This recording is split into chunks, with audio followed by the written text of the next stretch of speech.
The Fairy Round Table is Lostbelt Morgan's fighting force. All members are given a name by Morgan and a saint graph matching said person's name. The three fairies are given the names of Gawain, which went to Bargust, Tristan, which went to Babanchi, the daughter, and the last one, Lancelot, went to Melusine, who also was given another name by a fairy prior to this. The benefit to these given names is that they are now immune to the moss curse that takes place due to fairies who have lost their purpose, who become barely cognizant walking curses, who are known as fairy killers. This is caused due to some fairies in the past betraying a certain entity. There is a way to strip the fairy knights of their gifted names and powers by calling out their actual names, because in Fae Britain, names have power.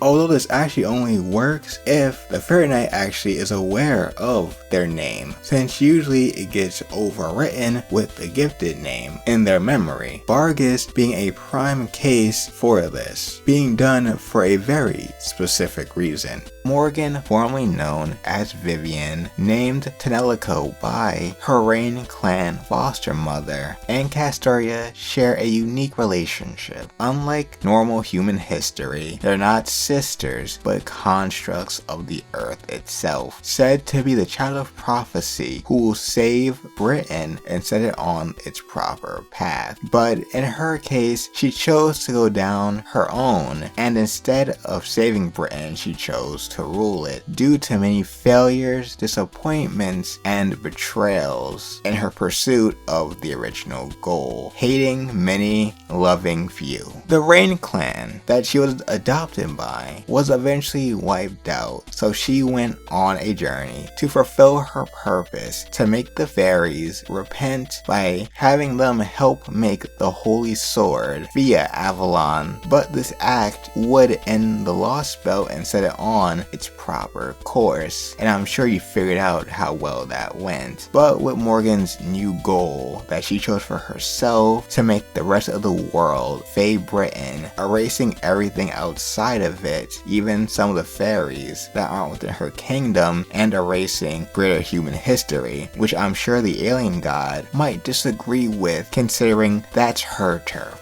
She gives us a look at what Castoria might look like if she ever went bad. So whenever they decide to do that alter version of her, we might have another Morgan on our hands, or at least something very similar. Which reminds me of something Sir Kay once said, where Morgan started off as an innocent fairy, turned battle maiden, seen with Castoria, and turned into a witch, as seen through Morgan. And we even see how Morgan was before the big change in the MASH sections of Lostbelt 6, taking place back in time prior to the main story. But due to Morgan's actions, another would take her place and actually fulfill her role, leading the world down a proper path that it was intended for, ending this what if history. Morgan operates as the Lostbelt king, or should I say queen of her kingdom, wielding Rangominiad. Humans are treated lesser than fairies, who are the dominant species at the moment. Babanchi is the adoptive daughter of Morgan Le Fay in the Lostbelt timeline. She is known to be a cruel fairy who is hated by many for what I think is a good reason, but there's a bit more to understand about her before we completely judge her for who she is. She finds pleasure in the suffering of both humans and fairies, the latter so for some decent reasons.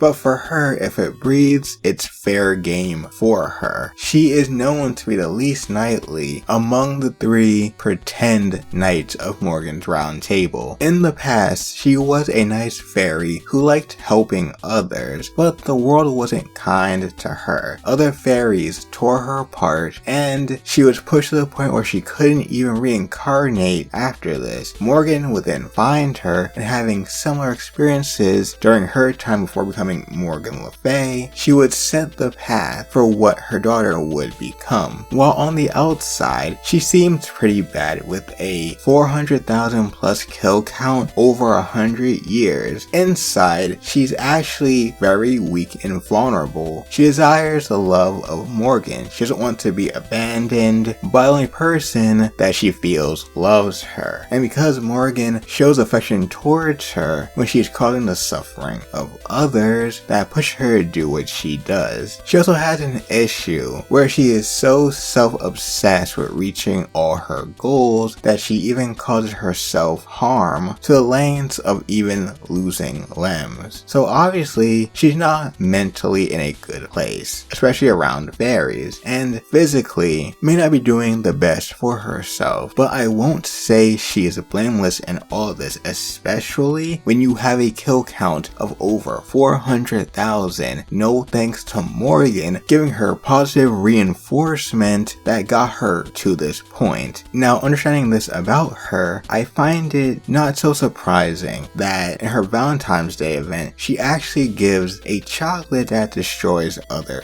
chocolates, similar to how she kills other fairies. This leaves the master, theoretically, if he takes it, with no chocolate from anyone else for that entire day. But on the happier side of things, she is captivated by the style of heals that she has heard about from pan-human history talking with Fariy. So she has some outlet to express herself that isn't harmful to herself or others. Speaking of Fariy, he actually taught her a skill called Fetch and used it in a combination with Foul Knot. This noble phantasm rots away at the soul of the user, meaning she harms herself using this ability that she has dubbed as her noble phantasm. She also has her blessed successor skill, lets her dominate space, which allows her to state an opinion to Morgan, who is on a higher level than her, putting her to some degree of equal footing to her mother in certain situations. She also has a divine pattern, which are actually better than Castoria's, but she does lack skill on the magecraft side of things without proper preparation in a controlled environment. Her first big showing in the story was the attack on Sheffield, where she defeated and tortured Bogard, a beastman fairy in that area, who was actually going to marry an amnesiac Mash who was going by Fae Galahad. She had a short fight with Mash before she was able to escape from the fight. Banshee's first appearance against Chaldea was actually in the city where she conversed with Artoria Avalon, or Castoria for short. Later that night, there was actually a duel where she fought against Castoria, ending in Banshee's own loss. Since Castoria was better at magecraft, it gave her the edge she needed. And of course, from her face, she didn't take it too well. This was happening in a place where they were actually auctioning off people, and Muramasa was one of the ones being sold after having lost to Melusine, or Fae Lancelot if you prefer. Later on in another city, after a ball, she ended up dueling Castoria again, ending the same way as before. They had one more encounter in a field that of course yielded similar results, except this time Banshee used an item to retreat from the battle, one of Morgan's water mirrors. But sometime during her return, some fairies were waiting for her. They rebelled, tearing her apart to use her as a bargaining chip, awaiting for Morgan to return. And because she was in this compromising position, harkening back to her past before the personality change, it would lead to her mother's downfall, giving up the throne and being killed. She was then thrown into the Great Pit, and she actually prayed to Kerunos, one of the entities that Morgan actually feared, and she became the core of it as it answered her prayers to destroy the fairies in Chaldea who were standing in her way.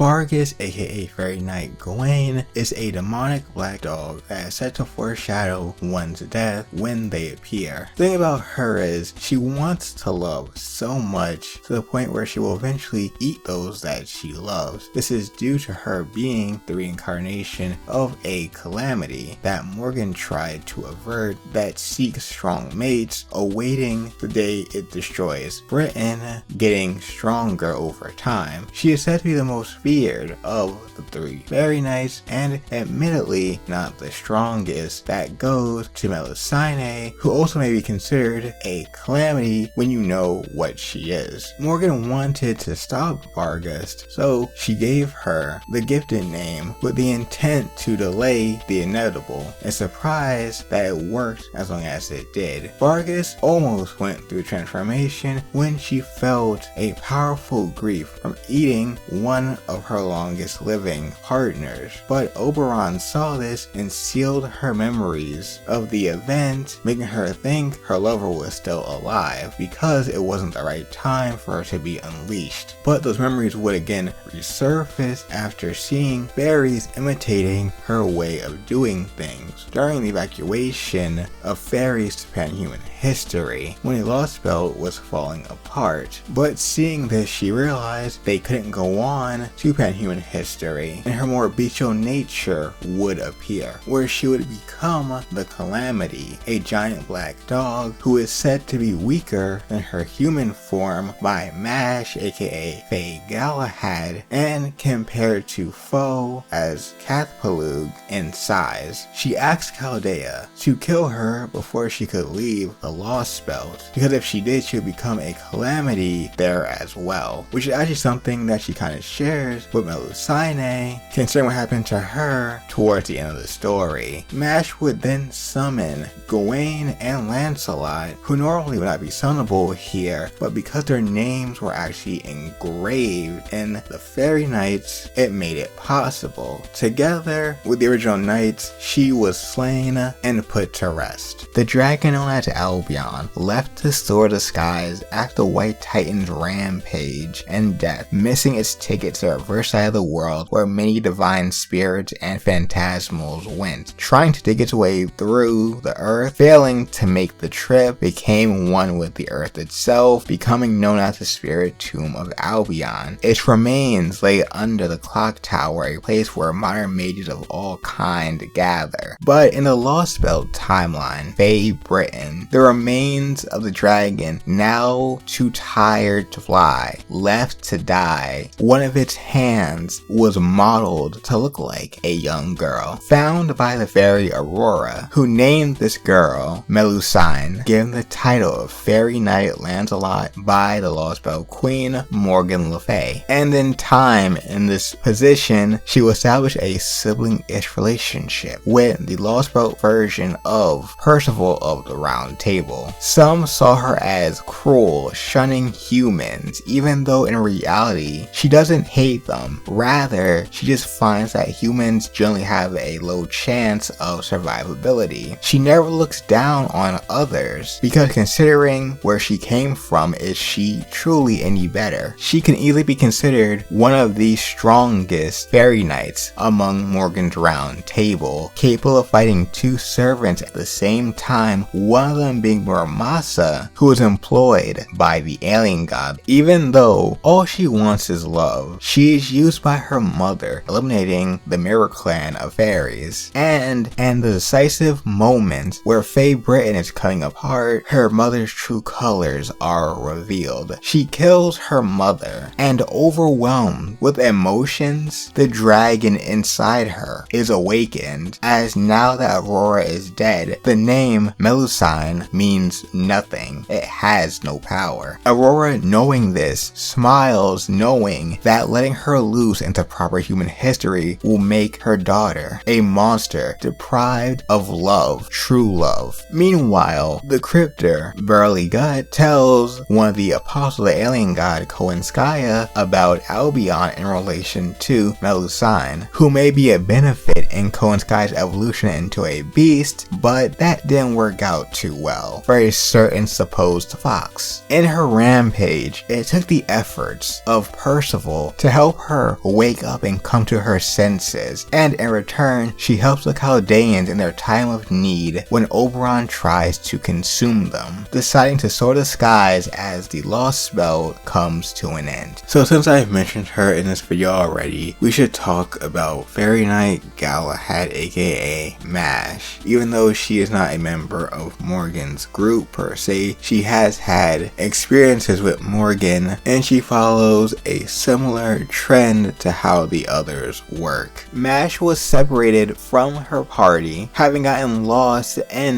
the nameless fog, causing her to have temporary amnesia. Calling herself Fae Galahad within this Lostbelt gave her Galahad's power back twofold. Meeting back up with the party though, she was struck by Morgan's water mirror and sent 2,400 years into the past, where she met a girl who would later become Morgan Le Fay. While she had amnesia, she almost got married, mainly for appearance sake, to one of the beast-like Fae of the Lostbelt, until the city was attacked and she was eventually confronted by Babanshi, Beryl, and later on Melusine, aka Fae Lancelot. She was eventually sealed inside of a crystal, awaiting to be awakened by Chaldea. When the Lostbelt was about to collapse and Bargust was fully unleashed, she was able to summon both Lancelot and Gawain to help fight the demonic dog. Lastly, we have the Fairy Knight, who's not exactly a fairy knight. You can find out why that is in the video on the screen, in the card, or in the description below.